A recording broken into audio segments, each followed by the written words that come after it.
જન્મદિવસના દિવસે જ ધોરણ 9માં અભ્યાસ કરતો વિદ્યાર્થીનો આપઘાત।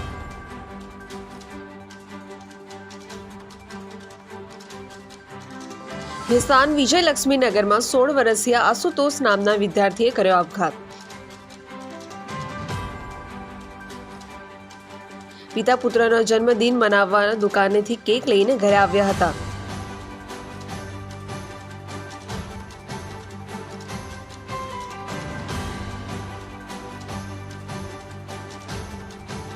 પુત્રને ગળે ફાંસો ખાધેલી હાલતમાં જોઈ પિતા ચોંકી ઉઠ્યા, બૂમાબૂમ કરી।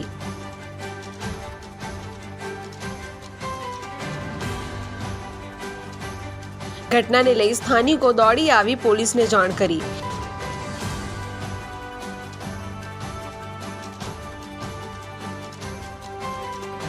ડિંડોલી પોલીસ ઘટના સ્થળે પહોંચી વિદ્યાર્થીના મૃતદેહને પીએમ અર્થે મોકલી કાર્યવાહી હાથ ધરી।